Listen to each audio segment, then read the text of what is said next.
Hello, Internet. It is Harmon Smith, and I am here to do something that no other YouTuber has actually done, and actually reading through this article because this is a very good example of how biased the Western video game industry is in trying to paint Palworld as the good guys in this situation and how they're totally going to win easily and they're going to embarrass Nintendo and they're gonna outperform Pokemon. And Nintendo's gonna leave the console space, and PC gaming will reign supreme forever. It's a giant cope, and it always has been. But actually, reading this article is really interesting because it really does show you that none of these pal bros like actually get past headlines. I've already read through this a couple of times myself, so let's go through it again together. Japan Patent Office rejects Nintendo application relevant to Palworld dispute. Cites games like Ark as prior art after third-party submission. Let's see. Context. Nintendo's patent infringement litigation against Palworld maker Pocket Pair is still ongoing. So essentially, what this means is Fratanga's massive cope that Nintendo lost the lawsuit is pretty blatantly untrue just by reading the first sentence of this article. But anyway, Nintendo clings to all sorts of theories to defend its patents against Pocket Pair's invalidity arguments, including the position that mods should not count as prior art. It may be part of a PR strategy to distort the reality of who was first to create what, given that Nintendo itself is apparently developing a Pokemon spin-off with Palworld like elements. So like again, this is a really good example of just how loaded and how slanted this article actually is. Using terms like theories to um to downplay like Nintendo's legal strategy, um, citing their own articles as evidence against to support it, and like this angle of this suggestion. It may be part of a PR strategy to distort the reality of who was first to create what. That doesn't have anything to do with the legal proceedings. Like nobody cares about PR. Like it's just, especially from like the West when it comes to like two Japanese companies. But yeah, it's just a giant cope. Like that's kind of my mindset looking at this and looking at the people like enabling this, is that like all of it is just a giant cope. Like everyone wants to pretend that Nintendo is patent trolling and they have no case, but everything I've seen seems to point to the exact opposite. But the Western video game journalism industry seems intent on pushing this narrative that like Pocket Pair did nothing wrong. It's like they're the George Floyd of video game developers right now. But a decision called Office Action, made by a patent examiner of the Japan Patent Office less than 2 weeks ago, cast serious doubt on the validity of two of Nintendo 3's patents in suit. This is about pending application number 031879 that is a sibling of one of those anti-Palworld monster capture patents and the parent of another.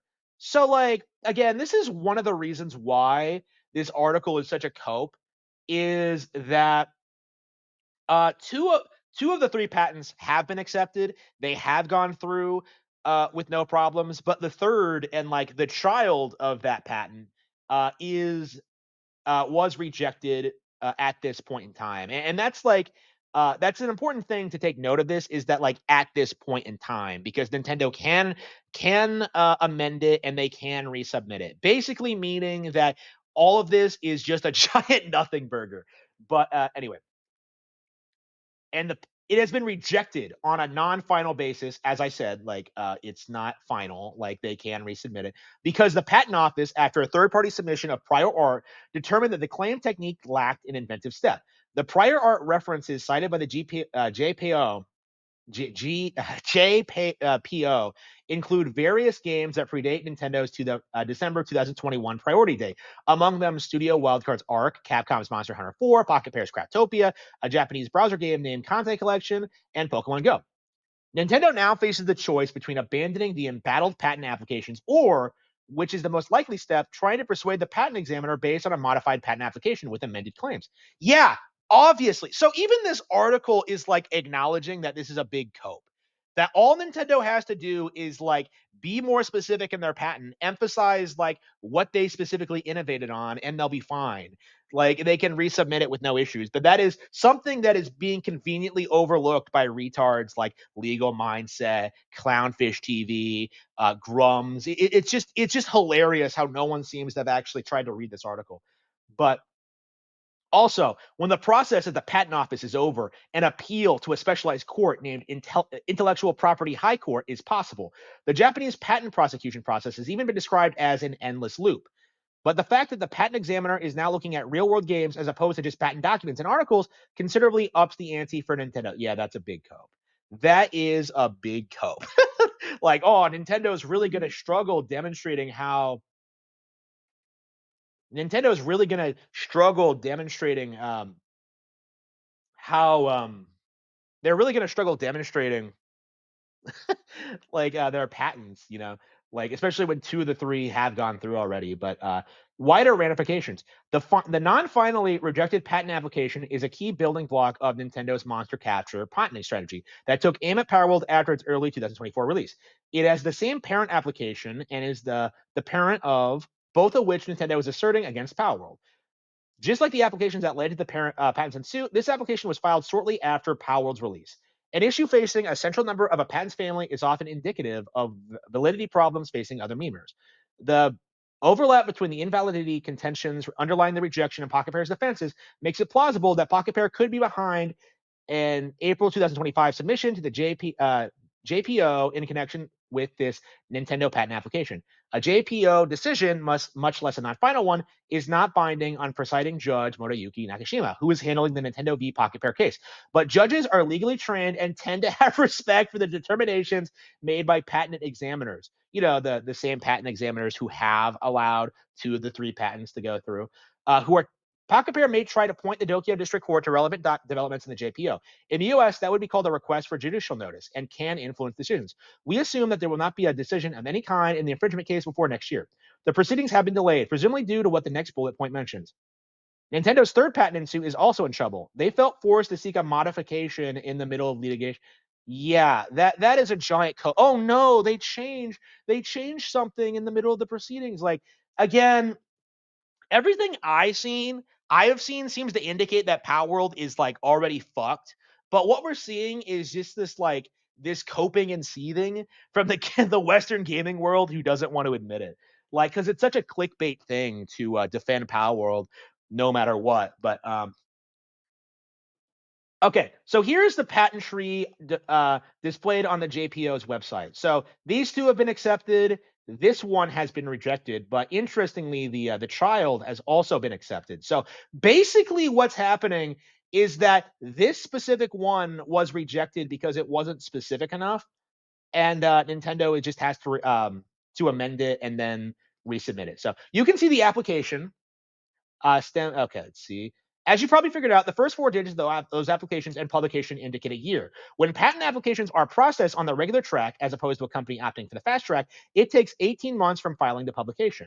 As the numbers indicate, the first two members of this patent family were on the regular track, so the application and publication numbers had different years. But after Power's launch, they fast tracked everything. Yeah, so basically, they didn't file these patents after Palworld's release. It just took a while to process it through the system. So yeah, again, this is another cope from Pal Bros. Like this idea that they filed the patents after Palworld came out. That's not how it works. It takes like 18 months through the typical system, but they fast tracked it because of the legal proceedings that they so they could prove Palworld's obvious patent infringement, which is why those 2024 applications were still published and some even granted that same year. It went smoothly. Is mounting resistance. Okay.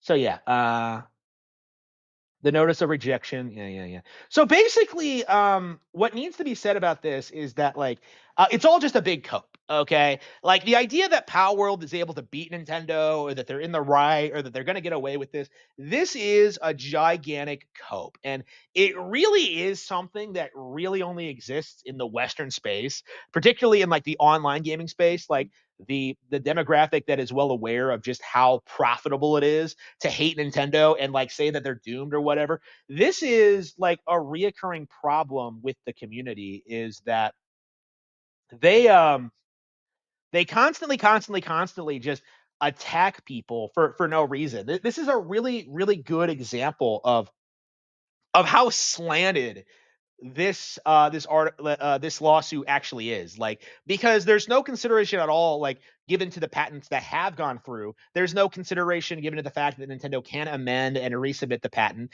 There's no consideration at all like considering that this same patent was approved in the US already. Um like there's no like real neutral look at it. Like it's just Palworld did nothing wrong over and over again. And it really absolutely needs to stop. So yeah, I'm calling out everybody who tried to paint this as a massive W for Palworld. You know, I'm talking for Tanga, I'm talking Clownfish TV, I'm talking who was that other guy? For Tanga, Clownfish, uh who was the third person? Well, anyway, like I've seen like a lot of people like say this is like some massive W for the Power World lawsuit, and it just isn't. Like you guys are completely fucked, and that fact is going to become more and more apparent next year. Pokemon Legends ZA is already a huge success on Nintendo Switch 2, and that success is going to continue with the release of Pokemon Gen 10 and the inevitable failure of Pocket Pair and Power coming 2026.